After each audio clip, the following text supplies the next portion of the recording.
Hello students, welcome back to Pragya's Literary Prism.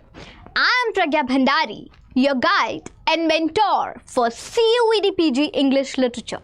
So students, let us get ready to explore literature with new light, only on Pragya's Literary Prism.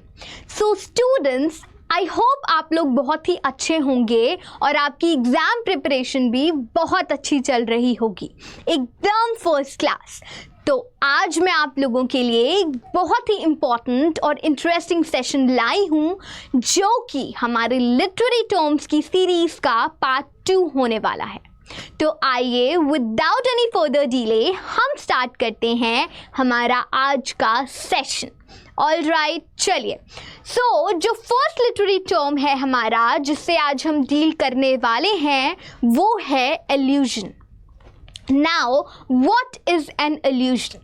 तो बेटा एल्यूजन एक ऐसा literary device है जहाँ पर हम किसी भी एक अनह्यूमन एंटिटी को, किसी एक आइडिया को या फिर किसी एक इमेजिनरी काल्पनिक प्लेस या पर्सन का रेफरेंस लेकर अगर हम अपनी बात को बताना चाहते हैं तो वो हमारा एल्यूजन होता है।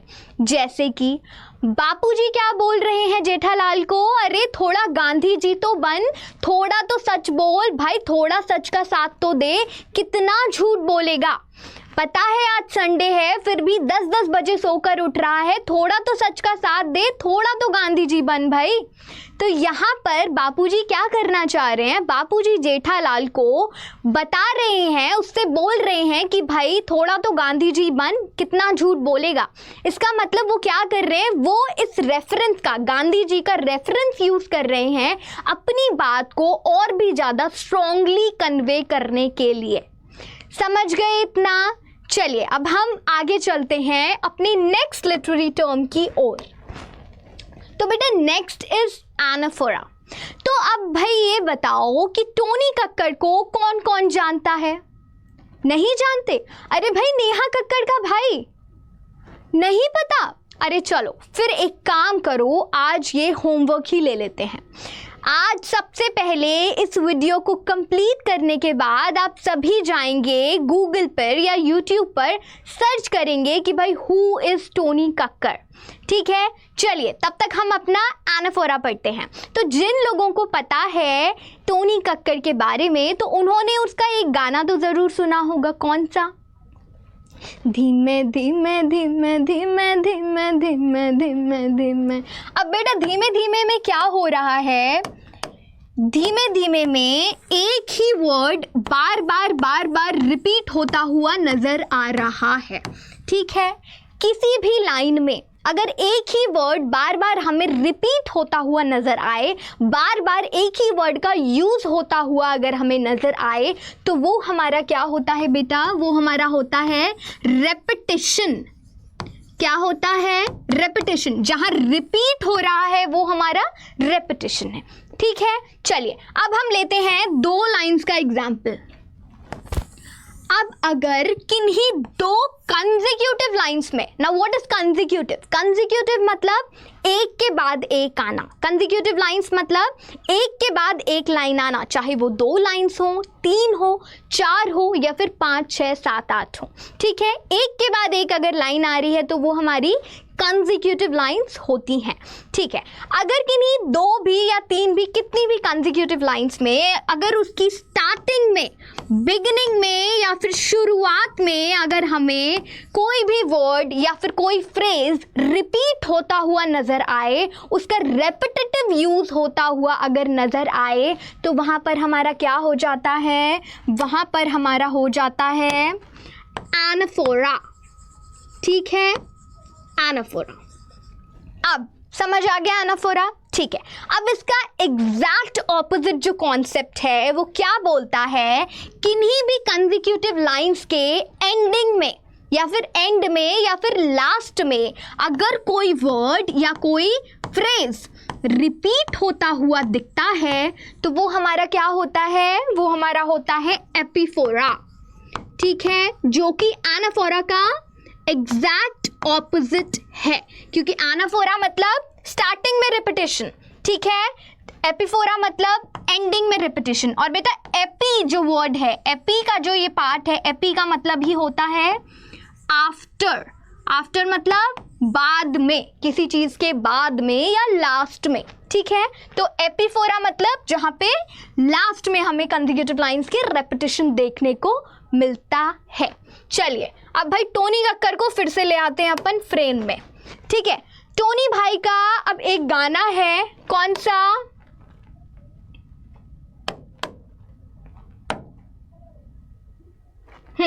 टोनी भाई का कौन सा गाना है भाई? कुर्ता पजामा कैसा? काला काला काला।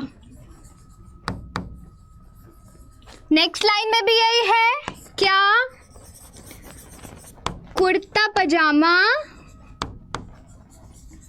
काला काला काला।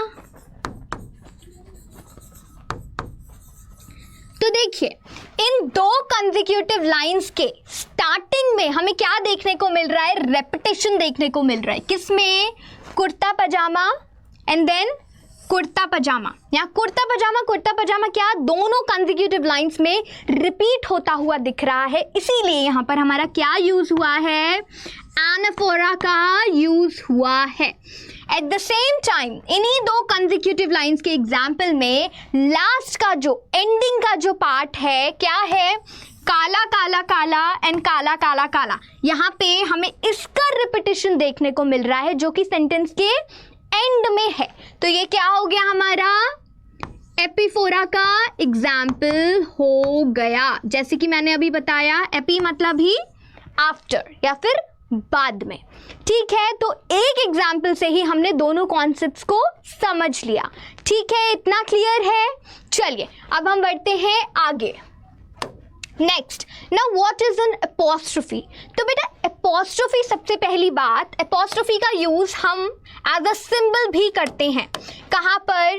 फॉर एग्जाम्पल मैंने बोला क्या? प्रज्ञास प्रिज्म या फिर पूजास पेंसिल,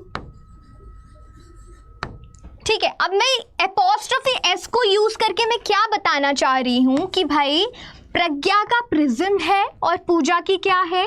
पेंसिल है। तो यहाँ पे हम एपोस्ट्रोफी को एज अ सिंबल यूज कर रहे हैं, बट ये एपोस्ट्रोफी हमारा एक लिटरेरी डिवाइस है जो कि क्या करता है?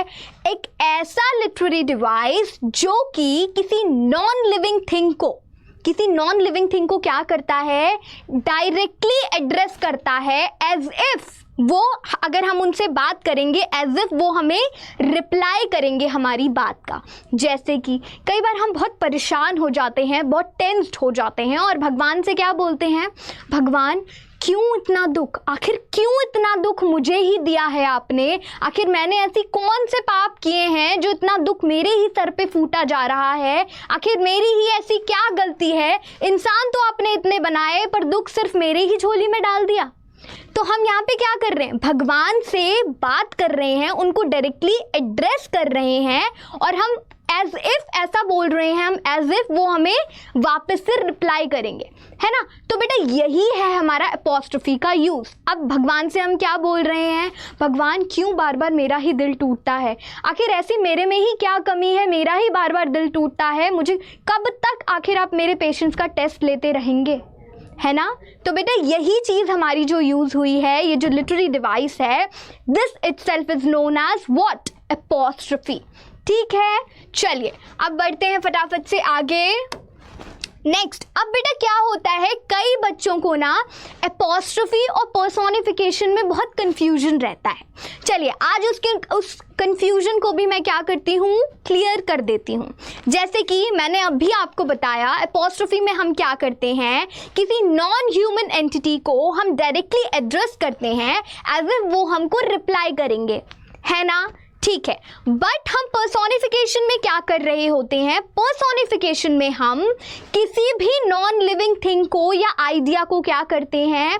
हम ह्यूमन की क्वालिटीज दे देते हैं, हम पर्सोनिफाई कर देते हैं, किसी पर्सन की हम क्वालिटीज ही दे देते हैं।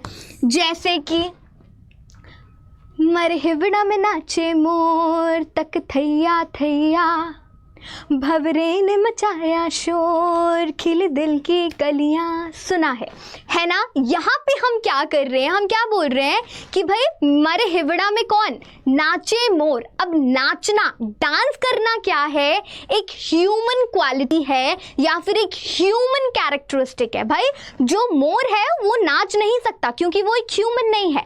बट हम यहाँ क्या कर रहे हैं, हम इस क्वालिटी को मोर को दे रहे हैं और हम बोल रहे हैं कि मरे हिवड़ा में नाचे मोर, मतलब जो मोर है वो नाच रहा है या फिर वो डांस कर रहा है। एट द सेम टाइम हम क्या कर रहे हैं, भंवरे को क्या बोल रहे हैं, भंवरे ने मचाया शोर, मतलब जो भंवरा है उसको हमने एक ह्यूमन क्वालिटी दे दी। हमने क्या बोला, जो भंवरा है वो शोर मचा रहा है। ठीक है, तो जब हमने ह्यूमन क्वालिटी दे दी किसी नॉन ह्यूमन एंटिटी को, तो वहां पर हमने क्या किया, पर्सोनिफिकेशन का यूज किया।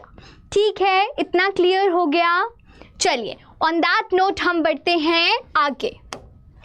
अब आ जाता है क्या, सिनेक्डोकी। सिनेक्डोकी क्या है, तो बेटा सिनेक्डोकी एक ऐसा लिटरेरी डिवाइस है जहां पर हम किसी एक पार्ट को यूज करके किसी एक होल को रिप्रेजेंट करते हैं, बड़े पार्ट को, या किसी एक बड़े होल को लेकर हम एक छोटे से उसके पार्ट को रिप्रेजेंट करते हैं। जैसे कि अगर हम शादी के लिए जाते हैं तो हम बोलते हैं ना, उसने लड़की का हाथ मांगा। हाथ मांगा का क्या मतलब है, ऐसा तो नहीं वो उसने हाथ मांगा और वो उसका हाथ लेकर आ जाएगा, अगर हम इसके लिटरल मीनिंग के हिसाब से जाएं तो।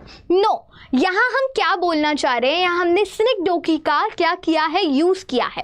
अगर वो बोल रहा है कि मुझे अपना हाथ दे दो या क्या तुम मुझे अपना हाथ दोगी, तो वो उसको मैरिज का प्रपोजल दे रहा है। वो एज अ होल वो क्या चाह रहा है कि वो उसको हाँ बोले और वो उससे शादी कर ले। मतलब हैंड जो है वो एक क्या है, पार्ट है जिससे कि हम किसको रिप्रेजेंट कर रहे हैं, एक गर्ल को या फिर एक वुमन को रिप्रेजेंट कर रहे हैं जो कि एक होल है। ठीक है, इतना आ गया समझ में। अब जैसे यहाँ पे क्या कर रहे हैं, उसका हाथ मांग रहा है ना रिंग पहनाने के लिए, तो इट डजंट मीन कि उसको हाथ ही चाहिए, वो उसको मैरिज के लिए प्रपोज करना चाह रहा है। ठीक है, चलिए नेक्स्ट कॉन्सेप्ट पे चलते हैं। Next concept is enjambment. Now what is enjambment? Enjambment अगर जब मैं बोलूं तो सबसे पहली चीज आपके दिमाग में क्या आनी चाहिए पता है, टू जंप। आप इसको इस तरीके से याद रख सकते हैं, एंजाम्बमेंट मतलब टू जंप, जंप से जंप आप याद रख सकते हैं। अब इसमें क्या होता है बेटा, जैसे कि ये जो लड़का है ये इन सीढ़ियों से फटाफट फटाफट एक के बाद एक के बाद एक के बाद सीढ़ियों से उतरता हुआ जा रहा है। इन दैट सेम वे अगर हम किसी आइडिया को बताने के लिए एक लाइन में अगर उस आइडिया को लिखकर नेक्स्ट लाइन में उसी आइडिया को हम कंटिन्यू करते हैं बिना किसी पॉज के, बिना फुल स्टॉप, बिना कॉमा, बिना किसी रुकावट के, अगर हम एक आइडिया को एक लाइन से दूसरी लाइन तक कंटिन्यू करते हैं बिना पॉज के, तो वो क्या होता है, हमारा एंजाम्बमेंट का एग्जाम्पल होता है। ठीक है, एग्जाम्पल देखते हैं। Let me not to the marriage of true minds admit impediments, love is not love.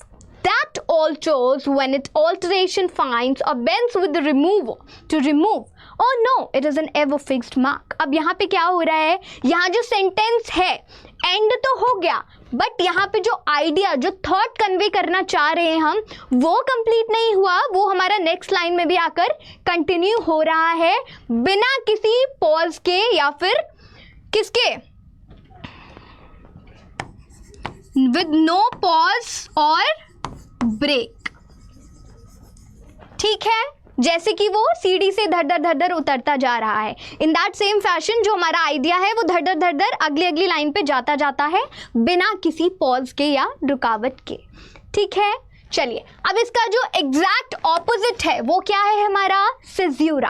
अब सेज्यूरा में क्या होता है बेटा, सेज्यूरा में हम किसी भी सेंटेंस के बीच में ही ज़्यादा एम्फेसिस देने के लिए या फिर ज़्यादा स्ट्रॉन्गली उस बात को कन्वे करने के लिए क्या करते हैं, हम छोटा सा पॉज या ब्रेक का यूज़ करते हैं। ठीक है, जैसे कि हैमलेट का एक डायलॉग है टू बी और not to be, that is the question. अब ये एक ही लाइन है बेटा, ठीक है, टू बी और not to be that is the question, एक ही लाइन है। अब एक ही लाइन के बीच में ये जो डैश है, ये एक छोटा सा पॉज है, छोटा सा गैप या एक रुकावट है, जिससे कि इसके बाद का जो पार्ट है इस सेंटेंस का, दैट इज द क्वेश्चन पे हम ज़्यादा स्ट्रेस दे सकें, एम्फसाइज कर सकें, या फिर थोड़ा सा ज़्यादा हम क्या दे सकें, स्ट्रांगली उस चीज़ को हम कन्वे कर सकें। ठीक है, तो ये एग्जाम्पल हो गया किसका, सेज्यूरा का, जो कि एंजाबमेंट का बिल्कुल ऑपोजिट है। ठीक है, चलिए आगे बढ़ते हैं। अब आ जाते हैं कपलेट पे। तो बेटा जो सबसे पहली बात, जो कपल होता है वो दो लोगों से बनता है। ठीक है, दो लोगों का एक कपल बनता है। ऑलराइट, तो जब भी मैं आपको कपलेट बोलूं, सबसे पहली चीज आपके दिमाग में आनी चाहिए कि भाई टू लाइंस। ठीक है, ऑलराइट। सो बेटा कपलेट ऐसी दो लाइंस हैं जिनमें क्या होता है, रिदम भी होता है और उनमें सेम मीटर भी यूज हुआ होता है। अब हम कपलेट को कैसे समझेंगे, देखिए, कपलेट मतलब दो लाइंस। ये कौन है हमारा, फर्स्ट लाइन हमारा है हस्बैंड, जो हमारी सेकेंड लाइन है वो क्या है, वाइफ। ठीक है, अब इन दोनों लोगों से एक कपल बन गया, यहाँ पे हमारा इस केस में कपलेट बन गया। अब इन दोनों के क्या है भाई, दो बच्चे हैं, एक का नाम क्या है राइम, दूसरे का नाम है मीटर। ठीक है, ये है हमारी राइम, ये है हमारा मीटर, और ये क्या है, पूरी एक कंप्लीट फैमिली है, एक पूरी फैमिली है।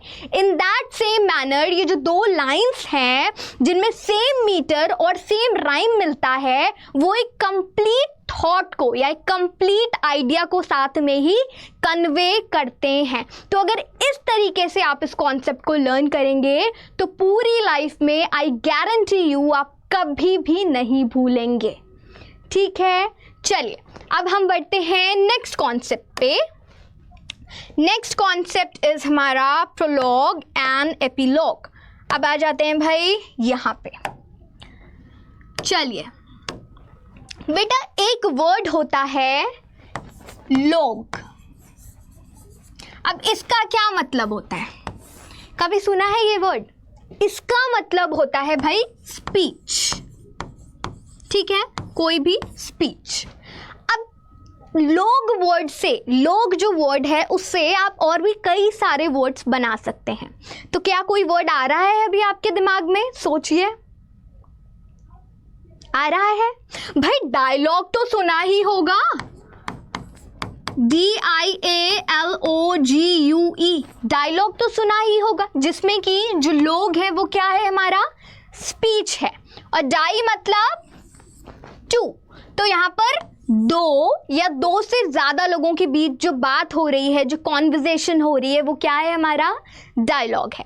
ये हमारा एक वर्ड बन गया। ऑलराइट, चलिए एक होता है हमारा क्या, मोनोलॉग। मोनोलॉग में अगेन लॉग मतलब हमारा क्या, स्पीच, और मोनो मतलब होता है बेटा सिंगल, यानी कि एक। तो मोनोलॉग मतलब, जैसे कि मैंने ड्रामेटिक मोनोलॉग में भी पढ़ाया था, ड्रामेटिक मोनोलॉग में क्या हो रहा था, एक स्पीकर अकेला खड़ा हुआ अपने थॉट्स को और अपने दिमाग में जितने भी कॉन्फ्लिक्ट्स हैं उसको क्या कर रहा है, एक्सप्रेस कर रहा है, जब वो अकेला है ना, सिंगल है, सोली है, सोलो खड़ा हुआ है ना। सो इन दैट सेम मैनर, यहाँ मोनो मतलब वन, तो यहाँ जो एक सिंगल कोई भी स्पीच दे रहा है, बात कर रहा है, वो हमारा मोनोलॉग हो गया। ठीक है, अब हम किधर आ जाते हैं, यहाँ एक वर्ड है हमारा क्या, ट्रैवलॉग। ट्रैवलॉग में बेटा अगेन लॉग मतलब स्पीच और ट्रैवल से आपको समझ में ही आ रहा होगा, अगर हम कहीं घूमने जाते हैं, कहीं बाहर जाते हैं, ट्रैवल करने जाते हैं, तो वहाँ के जो भी हमारे एक्सपीरियंसेस हैं, जो भी चीज़ें हमने फेस किया, चैलेंजेस हो गया, कुछ अच्छा देखा, जो भी एज अ होल हमारा एक्सपीरियंस रहता है, उसको अगर हम प्रोड्यूस करें किसी रिटन फॉर्म में, किसी विजुअल फॉर्म में, या उसको हम अपने एक्सपीरियंसेस को बताएं किसी वर्क के थ्रू, वो हमारा ट्रैवलॉग होता है। ऑल राइट, चलिए एक हमारा होता है क्या, प्रोलॉग, जिसमें लॉग हमारा क्या, अगेन स्पीच, और जो बेटा प्रो होता है, प्रो मतलब बिफोर, यानी कि जो पहले आता है। ठीक है, चलिए एक और होता है एपिलॉग, जिसमें कि लॉग अगेन मतलब स्पीच, और एपी मतलब जैसे कि अभी मैंने किसमें बताया था, एपिफोरा में। क्या, एपी मतलब होता है बेटा आफ्टर, है ना, तो मतलब आफ्टर, बाद में जो स्पीच आती है वो एपिलॉग है, पहले जो स्पीच, बिफोर जो स्पीच आती है वो क्या है, प्रोलॉग। अब मैं आपको लिटरेचर की लैंग्वेज में पढ़ाती हूँ। देखिए, किसी भी वर्क या किसी भी स्टोरी के पहले जो स्पीच हमें देखने को मिले, जिसमें कि kind of it is an introduction to the work. Introduction में क्या आता है, हम कैरेक्टर्स को इंट्रोड्यूस करते हैं, हम सेटिंग को इंट्रोड्यूस करते हैं, जो भी कॉन्फ्लिक्ट होने वाला है हमारे वर्क में हम उसको भी इंट्रोड्यूस करते हैं। तो किसी भी वर्क का जो इंट्रोडक्टरी पार्ट होता है, जिसमें हम चीज़ों को इंट्रोड्यूस करते हैं ऑडियंस से या रीडर से, वो हमारा होता है प्रोलॉग। ठीक है, अब इसका ऑपोजिट होता है हमारा क्या, एपिलॉग। एपिलॉग में क्या होता है, एपी मतलब आफ्टर, लॉग मतलब स्पीच। तो जो आफ्टर में जो स्पीच आती है, किसी भी वर्क के बाद उसके आफ्टर में जो स्पीच आती है, जिसमें हम ऑफन क्या करते हैं, अपने वर्क को कंक्लूड करते हैं या फिर उसका एक रेजोल्यूशन प्रोवाइड करते हैं ऑडियंस को और रीडर्स को, वो हमारा एपिलॉग हो जाता है। अब एपिलॉग के एग्जाम्पल में मैं आपको बताऊंगी, जैसे कि आपने 3 इडियट्स देखी होगी। तो 3 इडियट्स जो मूवी है, उसका जो पूरी स्टोरी है, पूरी स्टोरी खत्म होने के बाद जो थोड़े टाइम के बाद आता है ना कि भाई अब आगे चल के क्या हुआ, जिसमें कि हमें क्या पता चलता है कि जो रैंचो जो हमारा कैरेक्टर होता है वो असली में कौन होता है, वो असली में होते हैं फुनसुक वांगडू, जो कि एक बहुत बड़े और फेमस साइंटिस्ट होते हैं, है ना। तो यहाँ पर क्या होता है, जो हमारी मिस्ट्री होती है पूरे स्टोरी की, फाइनली एंड में आके कंक्लूजन में उसका रेजोल्यूशन हो जाता है और वो मिस्ट्री हमारी सॉल्व हो जाती है, जो स्टोरी के मेन स्टोरी के प्लॉट के बाद में देखने को मिलती है, आफ्टर में देखने को मिलती है। ऑल राइट, तो वो हमारा क्या हो गया, एपिलॉग हो गया। ठीक है, आई होप आप लोगों को यहाँ से सब समझ में आ गया होगा क्लियरली। ऑल राइट, चलिए प्रोलॉग हो गया, एपिलॉग हो गया, अब बढ़ते हैं आगे। अब आ जाते हैं बेटा फेबल पे। Now what is a fable? Fable पहली बात तो एक ऐसी स्टोरी है जिसमें कि हमें कुछ मॉरल देखने को मिलता है ना। मॉरल मतलब कुछ टीचिंग मिल गई, कुछ सीख देखने को मिली, ऐसी कहानियाँ, ठीक है। और इसकी एक डिफरेंशिएशन होता है इसमें कि इसमें जो हम कैरेक्टर्स यूज़ करते हैं वो हमारे एनिमल्स कैरेक्टर होते हैं, एनिमल कैरेक्टर्स होते हैं। जैसे कि जॉर्ज ऑरवेल का बहुत इंपॉर्टेंट और बहुत पॉपुलर वर्क कौन सा है, एनिमल फार्म, ठीक है। अपार्ट फ्रॉम दिस हम बचपन से बड़े क्या पढ़ के हुए हैं, पंचतंत्र पढ़ के हुए हैं। जो हमारी पंचतंत्र स्टोरीज होती हैं उनमें कौन से कैरेक्टर्स होते हैं, उनमें हमारे एनिमल कैरेक्टर्स होते हैं जो कि फाइनली स्टोरी में एक मॉरल दे रहे होते हैं या फिर एक सीख दे रहे होते हैं, एक टीचिंग हमें मिल रही होती है उस स्टोरी से, ठीक है। तो अब याद कैसे करेंगे बेटा, देखिए एफ है ना, एफ से आप याद रखेंगे फार्म एनिमल, ठीक है, फार्म एनिमल्स याद रखेंगे आप। तो आपको ये याद रहेगा कि जो हमारी फेबल है उसमें क्या होते हैं, एनिमल कैरेक्टर्स होते हैं। इसके अलावा एक बहुत ही पॉपुलर एक फेबल है जिसके बारे में सबने पढ़ा है, कौन सा, the tortoise and the rabbit. Tortoise and the rabbit की स्टोरी में क्या होता है, जो टॉर्टोइज होता है वो धीरे धीरे चलकर भी जो रेस है उसको रैबिट से जीत जाता है। और फाइनली हमें मॉरल क्या मिलता है कि भाई हार्ड वर्क और डेडिकेशन से कोई भी आगे बढ़ सकता है, अपनी मंजिल को पा सकता है ना। ठीक है, तो अब एक इससे रिलेटेड कॉन्सेप्ट क्या है, पैराबल। पैराबल और फेबल में पता है एक छोटा सा डिफरेंशिएशन है, वो ये है कि जो फेबल है वो एक मॉरल निकालती है, एक उसमें से मॉरल हमें मिलता है, टीचिंग एक सीख मिलती है स्टोरी में से, और जो कैरेक्टर्स होते हैं वो एनिमल कैरेक्टर्स होते हैं। पैराबल में क्या है, इसमें भी हमें एक मॉरल देखने को मिल रहा है, स्टोरी में एक मॉरल मिल रहा है, बट इसमें जो कैरेक्टर्स हैं वो हमारे ह्यूमन कैरेक्टर्स ही होते हैं। ठीक है, हमारे ह्यूमन कैरेक्टर्स ही होते हैं, वो हमारा पैराबल है। अब आप पी से क्या याद रखेंगे, पी से आप याद रखेंगे पीपल या फिर पर्सन्स। तो इससे आपको याद रहेगा क्या कि भाई जो पैराबल है उसमें हमारे ह्यूमन पर्सन के ही कैरेक्टर्स होते हैं, ह्यूमन कैरेक्टर्स ही होते हैं। ऑल राइट, चलिए अब बढ़ते हैं आगे। अब आ जाते हैं बेटा एनाक्रोनिज्म के कॉन्सेप्ट पे। अब एनाक्रोनिज्म क्या होता है, सबसे पहले तो आप इस पिक्चर को देखिए, नजर आ रही है क्या, कुछ ऑड लग रहा है इसको देखने में,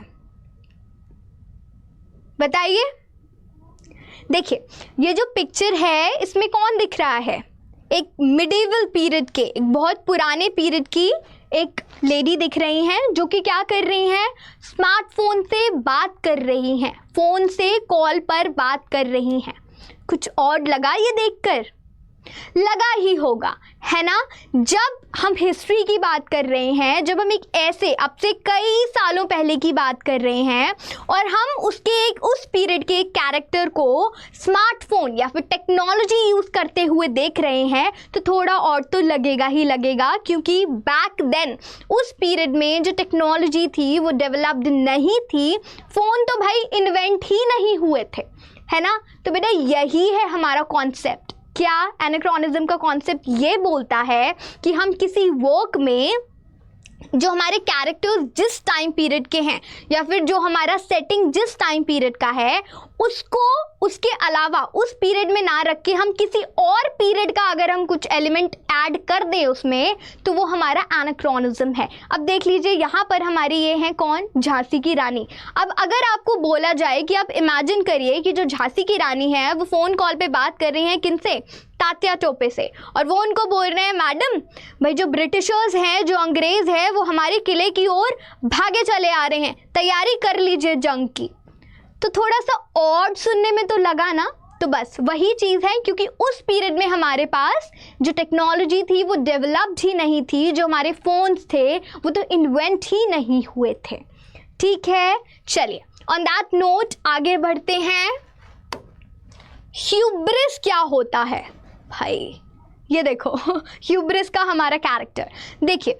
ह्यूब्रिस क्या होता है, किसी भी कैरेक्टर में एक ऐसा ओवर कॉन्फिडेंस या फिर एक ऐसा ओवर प्राइड कि भाई मैं ही सब कुछ हूँ, मेरे अलावा तो कोई कुछ भी नहीं, मेरे आगे तो कोई टिक ही नहीं सकता। अगर ऐसी फीलिंग किसी कैरेक्टर में है तो उसकी वजह से ही उसकी वो एक क्या करता है, कोई मिस्टेक कमिट कर देता है, कोई गलती कर देता है, जिसकी वजह से उसका डाउनफॉल हमें देखने को मिलता है ना। ठीक है, जैसे कि मेरी क्लास में एक लड़का था जिसका नाम था क्या, अमन।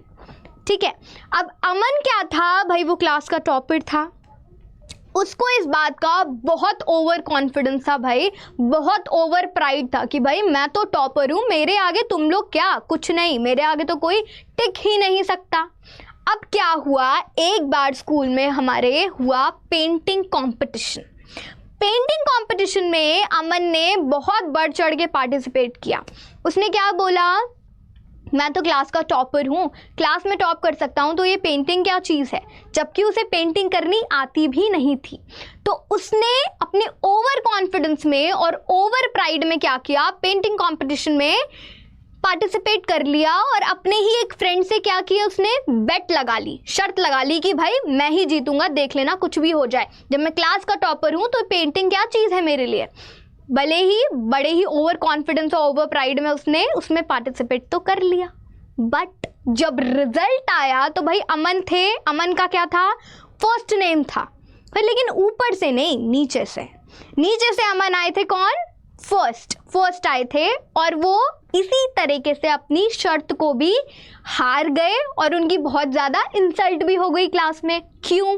क्योंकि उनमें एक कैरेक्टरिस्टिक थी, क्या, ओवर प्राइड और ओवर कॉन्फिडेंस की, जिसकी वजह से उन्होंने जिसमें पार्टिसिपेट किया उसमें उन्होंने मेहनत भी नहीं की, उन्होंने कुछ सोचा भी नहीं, शर्त भी लगा ली ओवर कॉन्फिडेंस में, और ओवर कॉन्फिडेंस में ऐसे ही जाके उनकी एक मिस्टेक ने उनका डाउनफॉल किया और वो हार कर जाकर उस कंपटीशन से हार कर वापस आ गए। ये हमारा ह्यूब्रिस है। किसी भी वर्क में अगर जो प्रोटैगनिस्ट मेन हीरो है उसमें अगर कोई ऐसा ओवर कॉन्फिडेंस या ओवर प्राइड है किसी भी बात को लेकर, जिसकी वजह से वो एक ऐसी मिस्टेक, ऐसी गलती कमिट कर देता है कि वो उसका डाउनफॉल हो जाता है या उसकी ट्रेजेडी हो जाती है, वो हमारा ह्यूब्रिस होता है, मतलब ओवर कॉन्फिडेंस या फिर ओवर प्राइड। ऑल राइट, चलिए ऑन दैट नोट आगे बढ़ते हैं। अब आ जाते हैं बेटा बिल्डिंग्स रोमान पर। बिल्डिंग्स रोमान क्या होता है? अब भाई दंगल तो सबने देखी होगी, गित्ता बबित्ता देखी तो होगी, है ना। तो बापू सेहत के लिए तू तो हानिकारक है। अब क्या है, बचपन में जो ये गीता बबीता सिस्टर्स होती हैं ये बहुत परेशान रहती हैं अपने बापू से, है ना, कि भाई बापू तुम तो बहुत मेहनत कराते हो, सुबह 4 बजे उठा के इतनी दौड़ लगवाने जाते हो, पूरे दिन मेहनत करवाते हो। बचपन जो है हमारा वो तो चला ही गया है, हम बचपन में ही इतने ज़्यादा बड़े हो गए हैं कि भाई जो हमारा बचपन है वो हमसे छिन गया है ना। तो बचपन में ये इनकी ऐसी मेंटालिटी रहती है, पर वो धीरे धीरे बढ़ते हुए जब वो एडल्टहुड में पहुंचते हैं, जब वो बड़े होते हैं, फाइनली जब एक सक्सेसफुल रेसलर बन जाते हैं, तो उनको वही चीज़ें याद आती हैं कि भाई अगर मेरे फादर ने, मेरे पापा ने ऐसा नहीं किया हुआ होता तो आज हम जहाँ हैं वहाँ पर नहीं होते, है ना। तो इस मूवी में हमने गीता बबीता का स्टार्टिंग से, उनके यूथ से लेकर उनके एडल्टहुड तक, बड़े होने तक क्या किया हमने, उनका जो साइकोलॉजिकल और जो मॉरल उनकी ग्रोथ है, जैसे वो बड़े हुए हैं, वो पूरा हमने उनकी लाइफ देखी है, बचपन से लेके बड़े होने तक, कब से लेके, यूथहुड से लेकर एडल्टहुड तक, है ना। तो बेटा यही किसी भी वर्क में अगर हमें जो प्रोटैगनिस्ट है, जो मेन हीरो या हीरोइन है, अगर हमें उनका ग्रोथ, मॉरल और साइकोलॉजिकल ग्रोथ देखने को मिलता है किसी वर्क में, तो वो हमारा बिल्डिंग्स रोमान का कॉन्सेप्ट होता है, ठीक है। ऑल राइट, चलिए आगे चलते हैं। Next is circumlocution. Now what is circumlocution? बेटा पहली बात, सर्कमलोक्यूशन में हम क्या करते हैं, ऐसे ऐसे ऐसे ऐसे ऐसे ऐसे घूम कर आते हैं फाइनली पॉइंट पे, जैसे कि वो चल रहा है, ऐसे लूप बना कर फाइनली कहाँ आते हैं, पॉइंट पर, ठीक है। जैसे कि अगर हमें घर में अपनी मम्मी से कुछ बोलना होता है, फॉर एग्जाम्पल हमें स्मार्टफोन की ज़रूरत है, तो हम पहले मम्मी के पास जाएंगे, उनको क्या बोलेंगे, डायरेक्टली नहीं बोलेंगे कि भाई मम्मी स्मार्टफोन की ज़रूरत है दिलवा दो, ऐसा करेंगे तो भाई यहाँ आ जाएगा सीधा एक चमाट, है ना।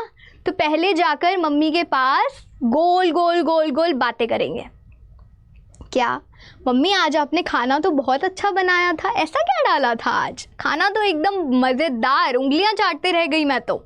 या फिर मम्मी आज आप बहुत सुंदर लग रहे हो, बहुत प्यारे, आप क्या नेचुरल ब्यूटी के लिए क्या करते हो, आप इतने प्यारे लगते कैसे हो, मुझे तो नहीं दी आपने ये वाली नेचुरल ब्यूटी, है ना।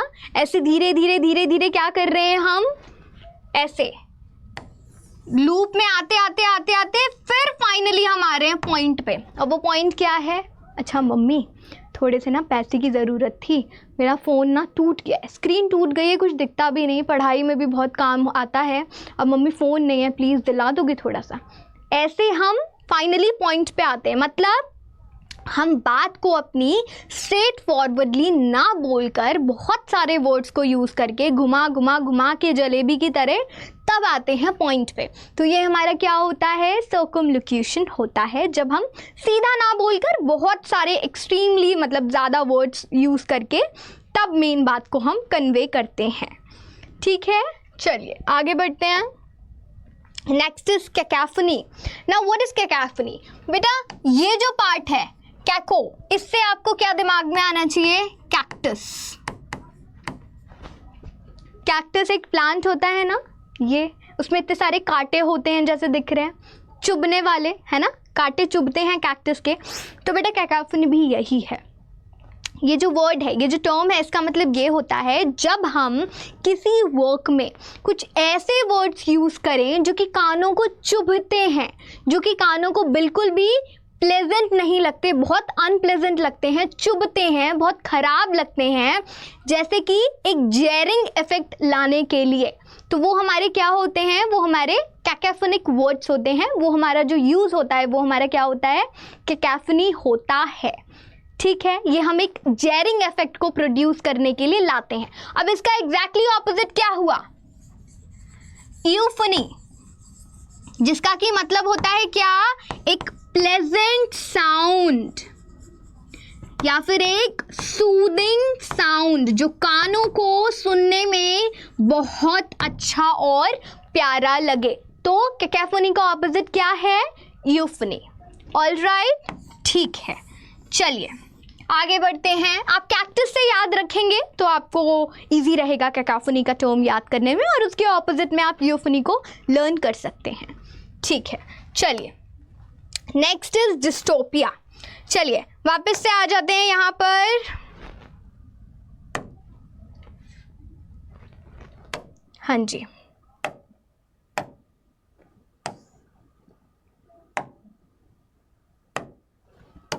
ठीक है बेटा, एक वर्ड होता है हमारा क्या, टोपिया, TOPIA, टोपिया।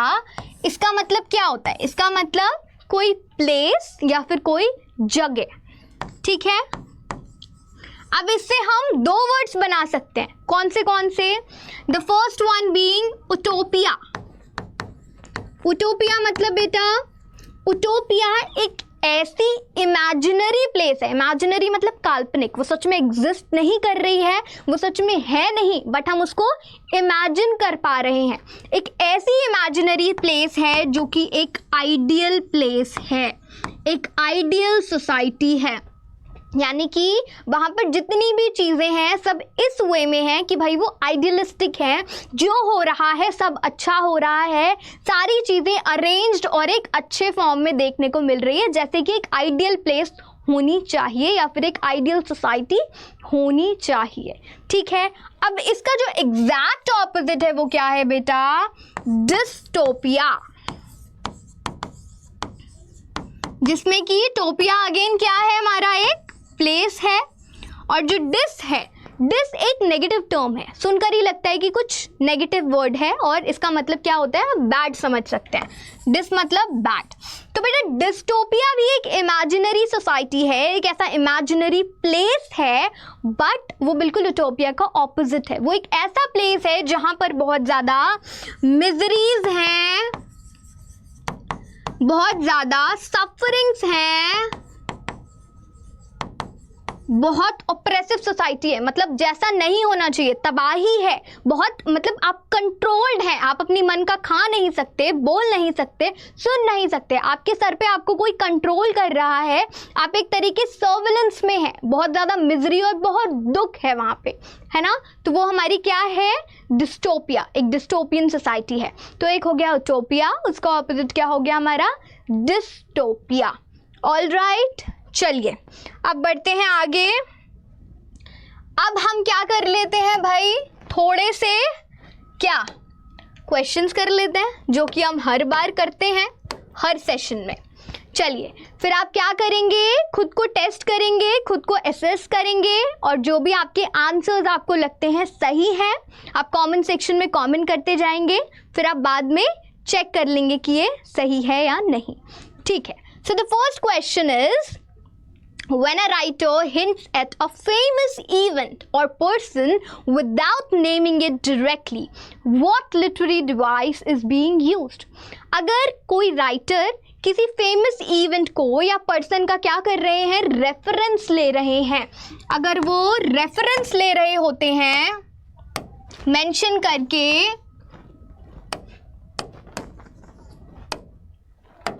हाँ जी, अगर वो रेफरेंस ले रहे होते हैं तो भाई क्या है वो, डायरेक्टली नाम ना लेकर इनडायरेक्ट उसका रेफरेंस ले रहे हैं तो वो क्या है? क्या वो एक मेटाफर है? नहीं है। एल्यूजन? ऑलराइट। सेस्यूरा? नो। सिनेक्डोकी? नो। भाई ये तो एक एल्यूजन है जहाँ पर हम एक किसी इम्पोर्टेंट फेमस इवेंट का, पर्सन का या प्लेस का अपनी बात को बोलने में क्या ले रहे हैं, हम उसका रेफरेंस ले रहे हैं, उसका एल्यूजन ले रहे हैं। ठीक है, तो वो हमारा क्या है? एल्यूजन है। ठीक है, चलिए next question. A sudden pause in the middle of a poetic line, often marked by punctuation, is called. एक किसी लाइन में बीच में ही एक छोटा सा हमको पॉज, गैप या फिर एक छोटी सी रुकावट अगर देखने को मिलती है तो वो क्या होता है? क्या होता है बताइए? प्रोलॉग होता है? नहीं होता, अभी हमने पढ़ा है प्रोलॉग। कपलेट भी नहीं होता। इन दोनों में से क्या होता है? एंजाममेंट होता है या सिज्यूरा होता है? ये दोनों एग्जैक्टली ऑपोजिट टर्म्स हैं एक दूसरे के। क्या होता है बताइए? जहां में पॉज लग रहा है वो हमारा सिज्यूरा है, जहां पे पॉज है, छोटा सा गैप है, रुकावट है, ताकि हम उस सेंटेंस का जो आगे वाला पार्ट है उस पे हम एम्फेसिस दे सकें, हम उस बात को और स्ट्रेस करके बता सकें तो कि भाई ये बहुत इंपॉर्टेंट बात है, बहुत इंपॉर्टेंट चीज़ है ना। तो ये हमारा सिज्यूरा है और इसका ऑपोजिट क्या है? एंजाममेंट, जहाँ पर हमें एक लाइन से दूसरी लाइन में जो हमारा आइडिया है या थॉट है वो कंटिन्यू होता है बिना किसी पॉज या रुकावट के। ठीक है, चलिए next. If you read two lines in a poem that rhyme and complete a thought together, you are likely reading a two lines जिसमें राइम भी है और एक थॉट है, कंप्लीट थॉट टुगेदर, एक पूरे थॉट को क्या कर रहा है? कन्वे कर रहा है। क्या है? दो लाइन से आपके दिमाग में मैंने क्या बोला था, क्या आना चाहिए? जिसमें राइम भी है और मीटर भी है। जो दो लाइंस हैं क्या है भाई? वो जिसमें कंप्लीट आइडिया है वो क्या है हमारा? कपलेट है। क्या है? कपलेट है ना। चलिए next question. A novel that traces a character's growth from childhood to adulthood typically belongs to which genre? किसी भी प्रोटैगनिस्ट या हीरो या हीरोइन का जो कैरेक्टर है किसी वर्क में, अगर हम उसकी बचपन से लेके बड़े होने तक की जर्नी को पूरी उसी वर्क में अगर हम देखें, जैसे कि दंगल में गीता बबीता का एग्जाम्पल है, तो हम उसको क्या बोलते हैं? ट्रेजेडी? ट्रेजेडी तो नहीं बोलते, बिल्कुल भी नहीं। Satire? No, it's neither an epic. क्या है? बिल्डिंग्स रोमान, जहाँ पर हम कैरेक्टर का मॉरल और साइकोलॉजिकल ग्रोथ एक वर्क में देखते हैं। ठीक है, चलिए all right. The use of harsh unpleasant sounds in a poem to create a jarring effect is known as. Unpleasant से आपके दिमाग में क्या आता है भाई? जो चुभ रहा है, नॉइज है, जो चुभ रही है, अच्छी नहीं लग रही, कानों को सुनना पसंद नहीं आ रहा, वो क्या है? जो चुभ रहा है भाई, जो चुभ रही है वो क्या है? कैक्टस है ना। कैक्टस से क्या है? कैकोफनी है ना। ठीक है, और जो यूफनी है उसका क्या है? ऑपोजिट। जो ऐसा साउंड, ऐसे वर्ड्स जो हमारे कान को अच्छा लगता है सुनना, जो सूदिंग और प्लेजेंट होते हैं। Next, when someone avoids directly saying something and instead talks around it with many words, this is called, मतलब कि जलेबी बना के फाइनली पॉइंट पे आना, किसी भी बात को स्ट्रेट फॉरवर्डली ना बोलना, सीधा सीधा नहीं बोल के बहुत सारा घुमाना, बहुत सारे वर्ड्स यूज करना और फिर हमारी बात को बोलना। क्या है वो? सर्कमलोक्यूशन। बेटा जो मैथ्स पढ़ी होगी जिन लोगों ने, सर्कमफ्रेंस पढ़ते हैं हम। क्या जो सर्किल होता है उसका जो सर्किल का पैरामीटर क्या होता है, सर्कमफ्रेंस होता है। क्या होता है बेटा, सर्कमफ्रेंस, है ना, 2 पाई आर, आई स्टिल रिमेंबर, है ना, 2 पाई आर उसका पेरीमीटर होता है सर्कमफ्रेंस।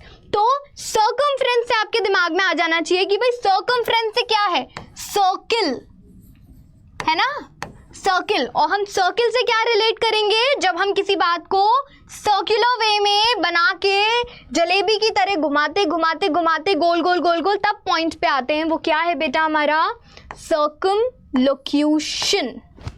ठीक है, प्रीटी इजी। चलिए आगे बढ़ते हैं। The section at the start of a play or novel that sets the scene or provides background information is called. किसी भी, मैंने लोग से क्या बताया था बेटा, लोग मतलब एक स्पीच, है ना, स्पीच। और अगर हम इसके आगे एपी लगा दें तो मतलब आफ्टर, जिसमें कि हम कंक्लूजन या रेजोल्यूशन देख रहे हैं। अगर हम इसमें प्रो लगा दें तो मतलब विच इज बिफोर, जो कि वर्क से पहले है, जिसमें हम कैरेक्टर्स और हमारे जो प्ले या वर्क है उसका क्या कर रहे हैं, इंट्रोडक्शन दे रहे हैं, कैरेक्टर्स और सेटिंग्स और कॉन्फ्लिक्ट्स को इंट्रोड्यूस कर रहे हैं, वो क्या है हमारा, prologue. What is the answer, prologue. All right,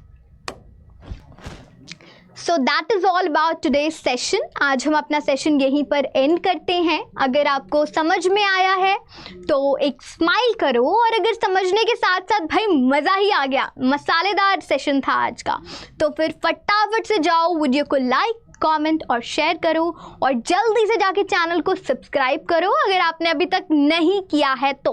हम मिलते हैं एक नए सेशन के साथ, जो कि येट अनदर इम्पॉर्टेंट वीडियो होगी, और हम उसमें भी कुछ नए कॉन्सेप्ट्स को ईजिली सीखने की कोशिश करेंगे। तो मिलते हैं हम एक नए सेशन के साथ, तब तक के लिए पढ़ते रहो और ऐसे ही आगे बढ़ते रहो। Thank you so much for being in this session with me. Thank you.